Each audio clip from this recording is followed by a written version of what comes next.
بسم الله الرحمن الرحيم.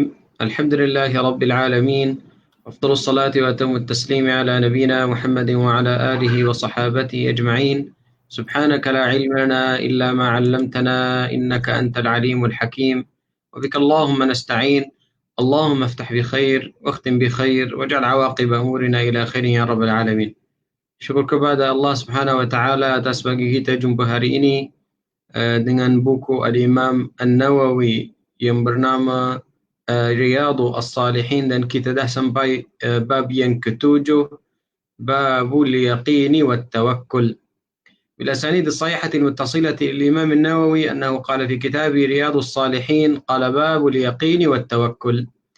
قال الله تعالى: ولما رأى المؤمنون الأحزاب قالوا هذا ما وعدنا الله ورسوله وصدق الله ورسوله وما زادهم إلا إيمانا وتسليما.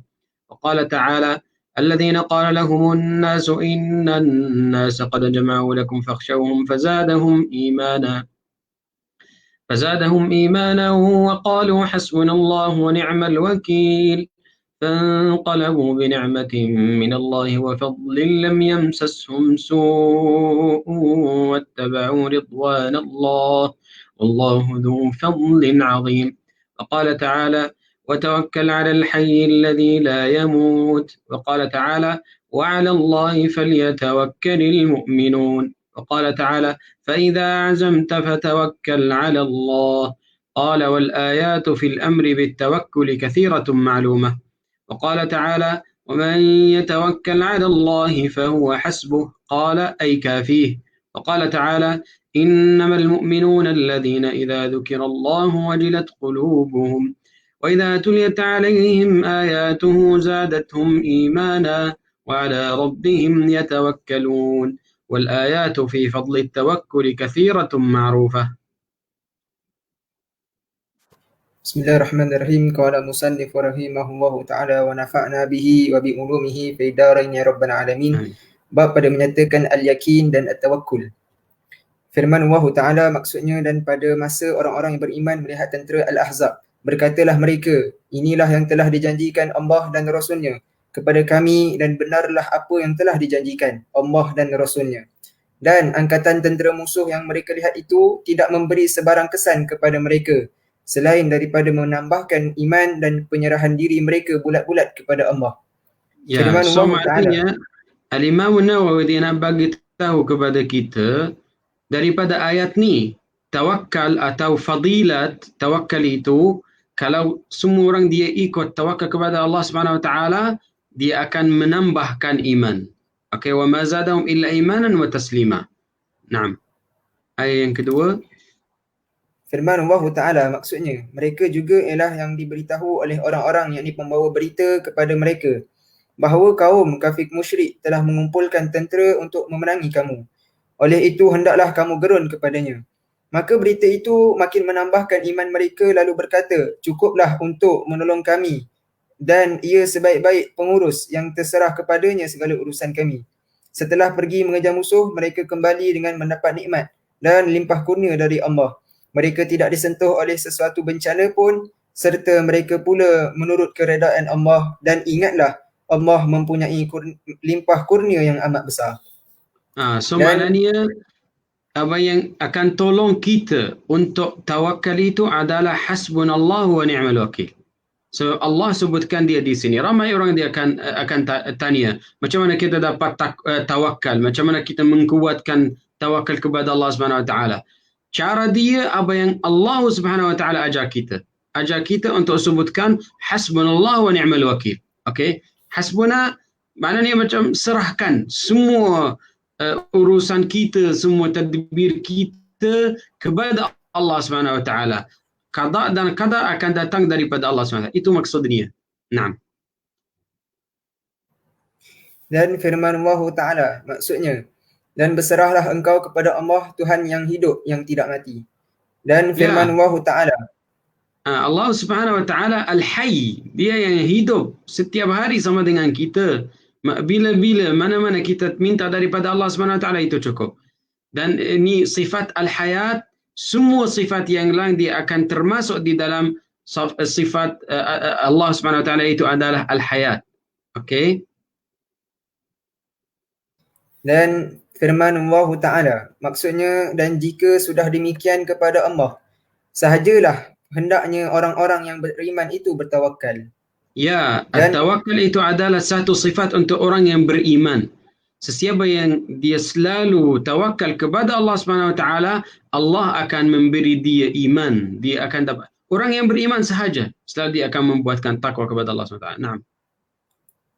Dan firman Allah Ta'ala, maksudnya, kemudian apabila engkau telah berazam, iaitu sesudah bermesyuarat untuk membuat sesuatu, maka bertawakallah kepada Allah. Dan ayat-ayat yang menyatakan tentang suruhan untuk bertawakal sangat banyak dan diketahui.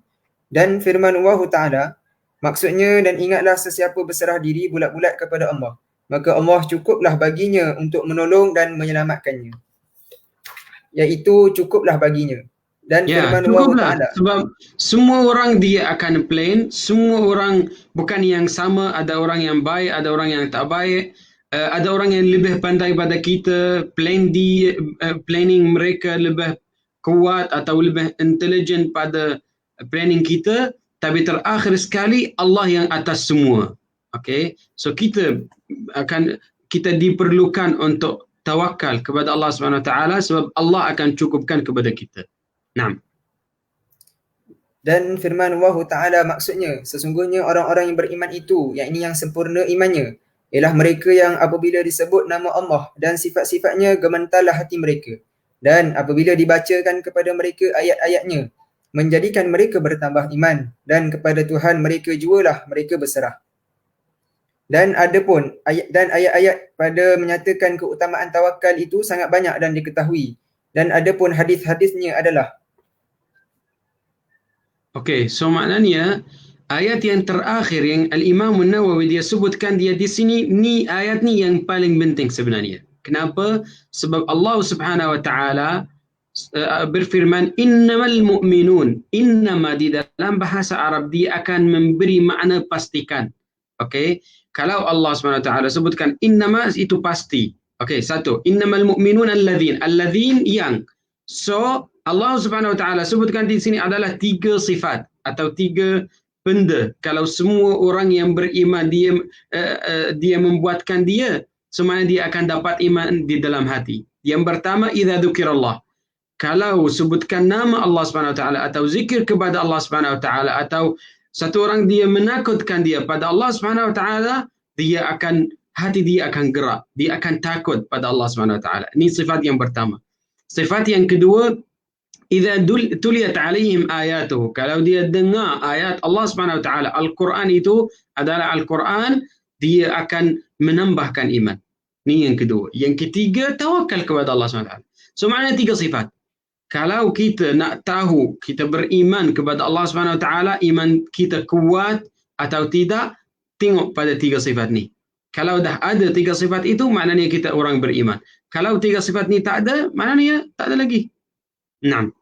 قال وأما الأحاديث فالأول عن ابن عباس رضي الله عنهما قال قال رسول الله صلى الله عليه وسلم عرضت علي الأمم فرأيت النبي ومعه الرهيط والنبي ومعه الرجل والرجلان والنبي وليس معه أحد إذ رفع لي سواد عظيم فظننت أنهم أمتي فقيل لي هذا موسى وقومه ولكن انظر إلى الأفق فنظرت فإذا سواد عظيم فقيل لي انظر إلى الأفق الآخر فإذا سواد عظيم فقيل لي هذه أمتك ومعهم 70,000 يدخلون الجنة بغير حساب ولا عذاب قال ثم نهض فدخل منزله فخاض الناس في أولئك الذين يدخلون الجنة بغير حساب ولا عذاب فقال بعضهم فلعلهم الذين صحبوا رسول الله صلى الله عليه وسلم وقال بعضهم فلعلهم الذين ولدوا في الإسلام فلم يشركوا بالله وذكروا أشياء فخرج عليهم رسول الله صلى الله عليه وسلم فقال ما الذي تخوضون فيه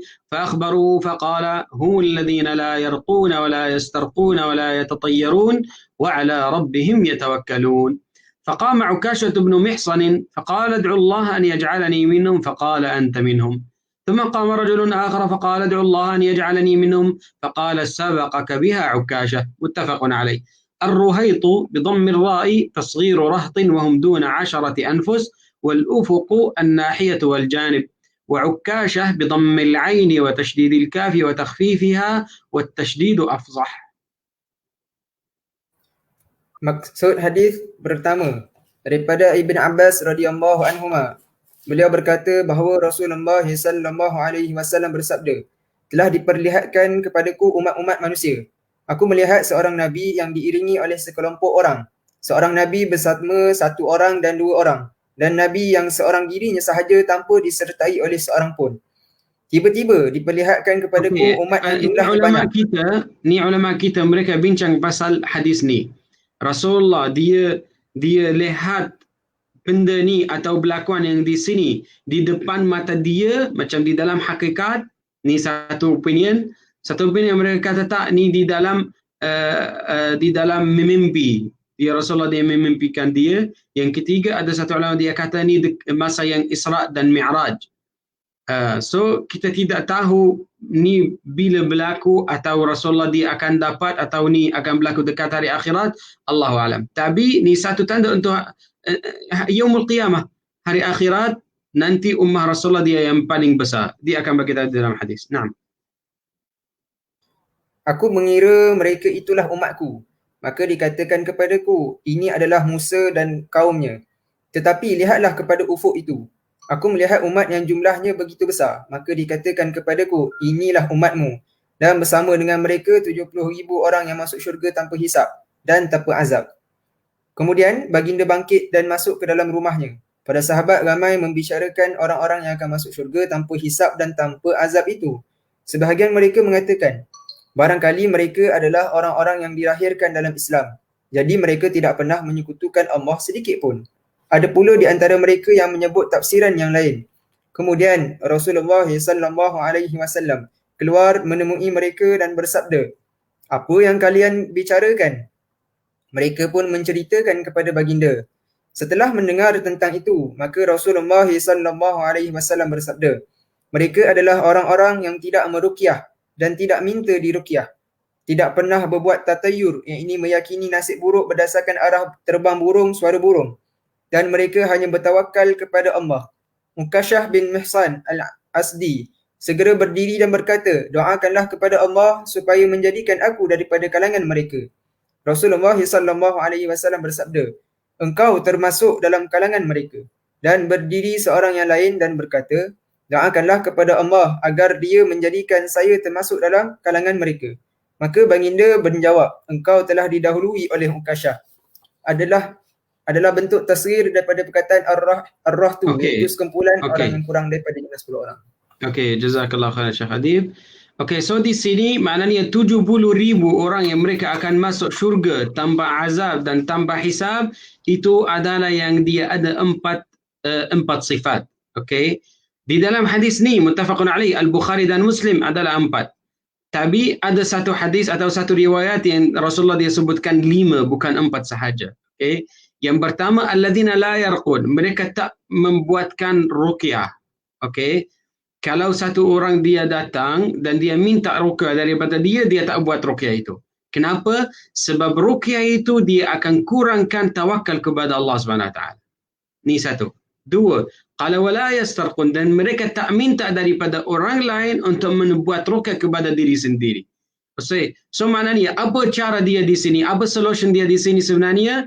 Dia akan belajar ruqyah macam mana membuatkan ruqyah, dan dia akan buat ruqyah itu kepada diri sendiri sahaja. Okey? Dia tak buat kepada orang lain, tak minta daripada orang lain. Ni yang kedua, wala yastarqun, wala yatatayyarun, mereka tak rasa buruk. At-tatayyur itu macam satu hari masa yang dia keluar daripada rumah, dia macam terjatuh atau dia nak jatuh. Dan dia kata, apa hari ini, tak tahu macam mana. Dia akan mula tatayyur itu. Atau dia nampak satu benda yang buruk dan dia kata, tengok hari ini, tengok daripada pagi-pagi macam mana. Ini panggil dia at-tatayyur. Ni satu cara untuk tatayyur. Ada lagi satu cara, mereka akan bawa tair, borang itu, dan mereka akan letak dia di depan dia. Dan dia akan cucuk borang itu untuk terbang. Kalau dia terbang kanan, dia akan membuat amalan itu. Kalau dia pergi kiri, dia tak buat. Ini satu cara untuk tatayyur. Apa-apa cara yang dia akan kurangkan yakin kepada Allah SWT atau tawakal, dia akan tinggalkan dia. Ni yang ketiga. Yang keempat, wa ala rabbihim yatawakkalun. Selalu dia tawakal kepada Allah SWT. Okey. Benda yang kelima yang tak sebutkan dia di dalam hadis yang di sini adalah ubat. Mereka tak ambil ubat. Okey, tapi ini riwayat yang lain. Kalau dah ada 5 sifat itu, insya-Allah dekat hari akhirat dia akan masuk syurga tanpa azab, tanpa hisab. Daripada sekarang. Bila kita dengar hadis ni, kita baru boleh buat amalan dia. Kalau sebelum ni kita ada tatayur, ada buat ruqyah kepada orang lain, ambil ubat apa semua. Yang sebelum ni macam maafkan. Tapi masa yang kita baru dengar, sekarang kita boleh mula daripada hari ini sampai mati. Kalau boleh tahan, insya-Allah kita akan dapat kelebihan dia. 70 orang saja. Tengok, satu sahabat dia minta, Rasulullah dia bagi dia. Dia kata, anta minhum. Tapi masa yang lagi satu sahabat dia minta daripada Rasulullah, dia kata, tak ada lagi. Tengok, maknanya susah. Bukan semua orang akan dapat. Nah. أوكي. الحديث الثاني قال الثاني عن ابن عباس رضي الله عنهما أيضا أن رسول الله صلى الله عليه وسلم كان يقول اللهم لك أسلمت وبك آمنت وعليك توكلت وإليك أنبت وبك خاصمت اللهم إني أعوذ بعزتك لا إله إلا أنت أن تضلني أنت الحي القيوم الذي لا يموت والجن والإنس يموتون متفق عليه وهذا لفظ مسلم واختصره البخاري. Maksud hadis yang kedua daripada Ibn Abbas radhiyallahu anhuma juga, sesungguhnya Rasulullah sallallahu alaihi wasallam bersabda, Ya Allah, kepadamu aku berserah diri, kepadamu aku beriman, kepadamu aku bertawakal, kepadamu aku kembali dan kepadamu aku bermusuhan, yakni dengan orang-orang yang memusuhi agama ini. Ya Allah, aku berlindung dengan kemuliaan-Mu yang tiada Tuhan melainkan Engkau. Janganlah menyesatkan aku, Engkaulah yang maha hidup yang tidak mati, sedangkan jin dan manusia pasti mati. Hadis riwayat Imam Al-Bukhari dan Muslim. Ini adalah lafaz Muslim dan disebut secara ringkas oleh Al-Imam Al-Bukhari. Ya, ni selalu Rasulullah dia minta tolongan daripada Allah Subhanahu Wa Taala untuk bagi dia tawakal. Sebab tawakal itu sebenarnya penting. Kita plan, kita fikir, kita macam fokus nak buat benda itu, ada intention, ada niat dan kita akan spend banyak benda untuk membuatkan satu amalan. Tapi terakhir sekali tak dapat. Okay? So, apa? Dia akan bunuh diri, tak? Tapi kita akan terima qada dan qadar. At-tawakkal itu dia selalu berkait dengan qada dan qadar. Okay? So, masa yang ada masalah dengan tawakal, dia akan terus kesan kepada qada dan qadar. Itu kenapa Al-Imam Ibnul Qayyim dia kata tawakal itu adalah separuh agama. Kenapa dia separuh dia? Sebab Allah Subhanahu Wa Taala dalam surah Al-Fatihah berfirman iyyaka na'budu wa iyyaka nasta'in. Satu bahagian atau separuh yang pertama adalah ibadah kepada Allah Subhanahu Wa Taala, separuh yang kedua adalah tawakal, isti'anah. Isti'anah itu tawakal, nasta'in itu tawakal. So maknanya separuh agama, separuh syariah itu akan datang daripada takwa. Ibadah itu berkait dengan ibadah zahir. Okey? Salat, siyam, zakat, apa semua. Isti'anah atau tawakal itu berkait dengan ibadah yang batin di dalam hati. So semua di dalam hati dia akan berkait dengan takwa. Masa yang kita mengkuatkan takwa, maknanya semua ibadah batin dia selamat dan boleh terus akan mengkuatkan, akan dapat kuat. Wallahu a'lam. Okey, hadis yang seterusnya الثالث عن ابن عباس رضي الله عنهما أيضا قال حسبنا الله ونعم الوكيل قالها إبراهيم صلى الله عليه وسلم حين ألقي في النار وقالها محمد صلى الله عليه وسلم حين قالوا إن الناس قد جمعوا لكم فاخشوهم فزادهم إيمانا وقالوا حسبنا الله ونعم الوكيل رواه البخاري. وفي رواية له عن ابن عباس رضي الله عنهما قال كان آخر قول إبراهيم حين ألقي في النار حسبي الله ونعم الوكيل. Maksud hadis yang ketiga daripada Ibn Abbas radhiyallahu anhuma juga katanya, hasbunallah wa ni'mal wakil telah dibaca oleh Nabi Ibrahim alaihissalam ketika dilemparkan ke dalam api. Dan ucapan ini turut disebutkan oleh Nabi Muhammad SAW ketika mereka berkata, sesungguhnya manusia telah berkumpul untuk melawan kamu, maka takutlah kepada mereka. Adapun amaran itu menambahkan keimanan mereka dan mereka berkata, hasbunallah wa ni'mal wakil. Dalam satu riwayat Imam Al-Bukhari daripada Ibn Abbas radhiyallahu anhuma, beliau berkata, akhir perkataan yang dibaca oleh Nabi Ibrahim alaihissalam ketika dihumban ke dalam nyalaan api adalah hasbunallah wa ni'mal wakil. Nabi Ibrahim selalu Rasulullah dia cuba ikut syariah atau millah dia. Kenapa? Sebab Nabi Ibrahim dia selalu fokus di atas takwa. Inna Ibrahim kana ummatan. Nabi Ibrahim sahaja, seorang sahaja, dia akan equal, dia macam satu ummah. Inna Ibrahim kana ummatan qanitan lillah. Qanitan maknanya daripada qunut, macam kalau dia nak solat, dia ibadah kepada Allah SWT, dia akan berdiri, dan dia berdiri panjang, lama, ibadah kepada Allah SWT. Inna Ibrahim kana ummatan qanitan lillahi hanifan. Hanifan maksudnya pusing. Dia akan tinggalkan syirik dan dia pusing pergi kepada Allah SWT.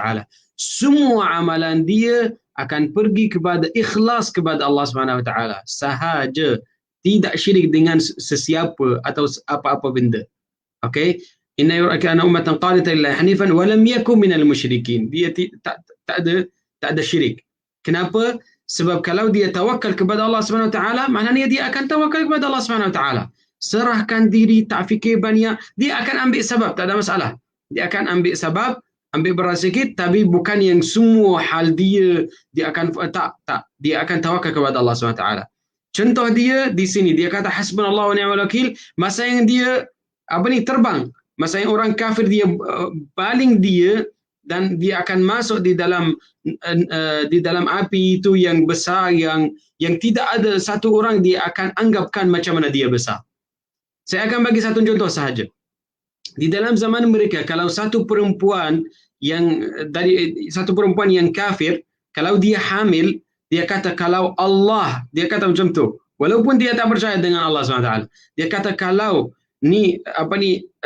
hamil saya atau baby saya yang di dalam perut selamatkan sampai bersalin, saya akan bawa semua kayu-kayu atau bokok-bokok dan letak dia di dalam lubang itu yang mereka akan bakar Sayyidina Ibrahim. So maknanya mereka kumpul lama, bukan yang 1 hari, 2 hari, 1 bulan, 2 bulan. Mereka macam 1 tahun, 2 tahun, 3 tahun. Mereka kumpul semua kayu, semua bokok, dan mereka letak dia di dalam satu tempat. Dan lepas tu mereka bakarkan dia. Dan mereka nak bawa baling atau nak throw Nabi Ibrahim dan letak dia di dalam api itu. Kita akan anggapkan dan tahu masa yang dia kata hasbunallah wa ni'mal wakil, selepas malaikat Jibril dia turun dan dia tanya Nabi Ibrahim, dia kata nak tolong, nak apa-apa pertolongan, dia nak minta apa-apa daripada saya, dia kata minka falah, daripada kamu tak, amma ilallahi fana'am, tapi kepada Allah SWT ya, saya minta daripada Allah SWT. Tengok macam mana yakin dia, macam mana tawakal dia, sangat besar. Kalau saya terbang macam tu, apa benda yang boleh tangkap, saya akan tangkap. Okey, tapi Nabi Ibrahim dia masih fokus di atas tauhid, walaupun dengan keadaan yang paling susah. Okey. نعم. اوكي، حديث seterusnya قال الرابع عن ابي هريره رضي الله عنه عن النبي صلى الله عليه وسلم قال يدخل الجنه اقوام افئدتهم مثل افئده الطير رواه مسلم قيل معناه متوكلون وقيل قلوبهم رقيقه. Masuk hadis yang keempat daripada Abu Hurairah radhiyallahu anhu daripada Nabi SAW, baginda bersabda, akan masuk syurga orang-orang yang hati mereka seperti hati burung. Hadis riwayat Imam Muslim. Menurut setengah ulama, maksudnya adalah mereka bertawakal. Namun ada pula yang mengatakan mereka berhati lembut. Lembut maknanya macam borong, masa yang dia rasa macam takut, walaupun 1% dia akan terbang. So dia rasa takut. So kalau hati-hati mereka macam tu, selalu mereka takut pada Allah SWT, selalu hati mereka lembut, selalu dia kalau ada mau'izah tazkirah akan jumpa dia macam menangis, apa semua itu satu alamat yang orang akan masuk syurga insya-Allah. Okey, hadis yang seterusnya dan terakhir untuk majlis kita hari ini, qala al-khamisu an Jabir radhiyallahu anhu annahu ghaza ma'an nabiy sallallahu alaihi wasallam qibala Najd. فلما قفل رسول الله صلى الله عليه وسلم قفل معهم فأدركتهم القائلة في واد كثير العظاه فنزل رسول الله صلى الله عليه وسلم وتفرق الناس يستظلون بالشجر ونزل رسول الله صلى الله عليه وسلم تحت سمرة فعلق بها سيفه ونمنا نومة فإذا رسول الله صلى الله عليه وسلم يدعونا وإذا عنده أعرابي فقال إن هذا اخترط علي سيفي وأنا نائم فاستيقظت وهو في يده صلتا أو قال صلتا قال من يمنعك مني قلت الله قالها ثلاثة ولم يعاقبه وجلس متفق عليه. Maksud hadis yang kelima daripada Jabir radhiyallahu an, beliau pernah berperang bersama Rasulullah sallallahu alaihi wasallam di kawasan Najd. Ketika Rasulullah sallallahu alaihi wasallam pulang, Jabir pun ikut pulang bersama mereka. Pada saat panas terik, mereka berada di sebuah lembah yang dipenuhi dengan pohon berduri. Rasulullah sallallahu alaihi wasallam turun singgah, sedangkan para sahabat bertebaran bernaung di bawah pokok. Rasulullah sallallahu alaihi wasallam singgah di bawah sebatang pohon samurah, ini pohon berduri yang besar, dan baginda menggantungkan pedangnya di atas dahan pokok itu. Kemudian kami tertidur. Tiba-tiba Rasulullah sallallahu alaihi wasallam memanggil kami dan di sebelah baginda ada seorang Arab Badui. Lalu baginda bersabda, sesungguhnya orang ini telah mengambil pedangku dan menghunuskannya kepadaku ketika aku sedang tidur. Aku pun terbangun ketika pedang sudah terhunus di tangannya. Dia berkata, siapakah yang mampu melindungimu daripadaku? Aku, yakni Nabi, berkata, Allah, sebanyak 3 kali. Baginda tidak menghukum Arab Badui itu, baginda terus duduk. Hadis riwayat Imam Al-Bukhari dan Imam Muslim. Okey, nanti dia akan bagi tahu satu riwayat yang lagi detail. Tapi yang di sini, masa yang dia tanya, Rasulullah dia jawabkan dia.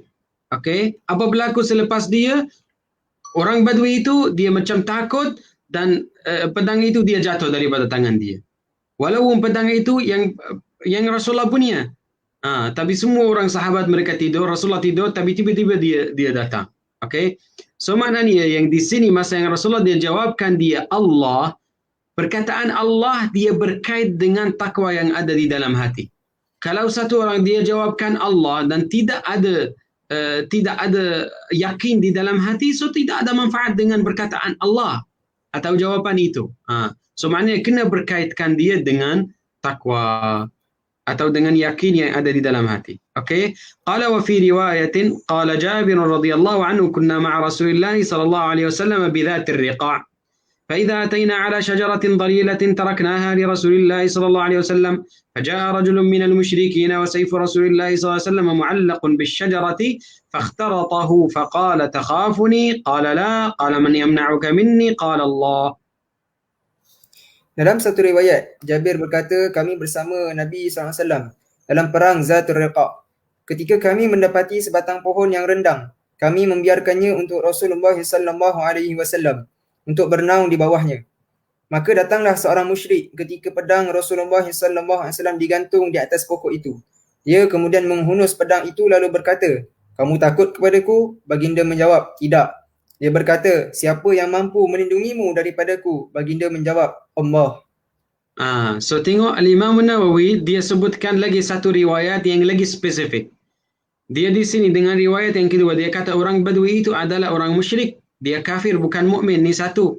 Yang kedua, Al-Imam Nawawi dia nak bagi tahu pintu untuk kurangkan takwa atau kesan kepada takwa adalah takut. Kalau kita buka pintu takut, maknanya dah kurangkan takwa kita. So maknanya yang paling penting jangan rasa takut. Okey? Ramai orang kalau dia dapat masalah dia kita manusia kita akan takut ada masalah. Tapi jangan membesarkan takut itu. Semua orang dia takut pada harimau. Semua orang dia takut kalau dia rasa macam lapar. Semua orang itu biasa. Tapi kalau dia kata harimau itu dia boleh ambil ruh saya. Ni salah. Ni syirik sebenarnya. Okay? Kita takut pada dia yang normal, yang biasa. Masa yang kita menambahkan yang normal itu dan dia jadi lebih pada terlalu had dia, itu yang salah. Okay? So masa yang dia kata tak, saya tidak. So mana yang paling penting jangan menambahkan atau membesarkan takut. قال وفي رواية أبي بكر الإسماعيلي في صحيحه فقال من يمنعك مني قال الله قال فسقط السيف من يده فأخذ رسول الله صلى الله عليه وسلم السيف فقال من يمنعك مني فقال كن خير آخذ فقال تشهد أن لا إله إلا الله وأني رسول الله قال لا ولكني أعاهدك ألا أقاتلك ولا أكون مع قوم يقاتلونك فخلى سبيله فأتى أصحابه فقال جئتكم من عند خير الناس. قوله قفل أي رجع، والعضاه الشجر الذي له شوك، والسمرة بفتح السين وضم الميم الشجرة من الطلح وهي العظام من شجر العضاه. واخترط السيف أي سله وهو في يده، صلتا أو صلتا أي مسلولا وهو بفتح الصاد وضمها. Dalam riwayat Abu Bakar Al-Ismaili, dalam kitab sahihnya, Arab Badui itu bertanya, siapakah yang mampu menyelamatkanmu daripadaku? Baginda menjawab, Allah. Tiba-tiba pedang itu terlepas dari genggaman tangannya. Melihat itu, Rasulullah SAW segera mengambil pedangnya dan bertanya, siapa yang akan menyelamatkanmu daripadaku? Arab Badui itu berkata, jadilah engkau sebaik-baik orang yang mengambil pedang itu. Baginda bertanya, mahukah engkau bersaksi tiada Tuhan selain Allah dan aku ini adalah pesuruh Allah? Dia menjawab, tidak, tetapi aku berjanji kepadamu bahawa aku tidak akan memerangimu dan tidak akan bersamamu membantu orang-orang yang memerangimu. Baginda lalu melepaskannya. Orang itu pun pergi menemui rakan-rakannya dan berkata, aku datang kepada kalian dari hadapan orang yang paling baik.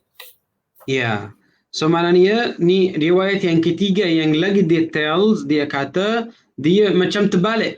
Masa yang dia datang kepada Rasulullah, dia nak bunuh Rasulullah, Rasulullah dia jawabkan dia Allah. Pedang itu dia jatuh daripada tangan, Rasulullah dia ambil balik dan dia kata dia takut pada saya atau sesiapa yang akan perlindungan kamu. Okey, dia kata okey, yani dia macam terima dan dia kata kun khaira akhidin. Okey, yani kamu lebih baik pada saya. Okey, jangan yani buat keburukan yang sama yang saya buat tadi. Okey, so Rasulullah dia terima daripada dia dan terakhir sekali dia masuk Islam sebenarnya. Dia masuk Islam. Okey, insya-Allah kita akan berhenti di sini dan akan sambung minggu depan dengan hadis yang ke-6. Hadis ini bab ni panjang sikit, ada 10 hadis. Kita dah baca 5 dan akan sambung lagi 5 insya-Allah minggu depan باذنillah. Subhanallah wa hamdik, nashhadu an la ilaha illa anta, nastaghfiruka wa natubu ilaik. Wal 'asr insana fi khusr alladhina amanu wa 'amilus salihat wa tawassaw bil haqqi wa tawassaw bis sabr. Assalamualaikum warahmatullahi wabarakatuh. Waalaikumsalam warahmatullahi wabarakatuh. Jazakumullah khair Ustaz. Wa iyyakum insya-Allah.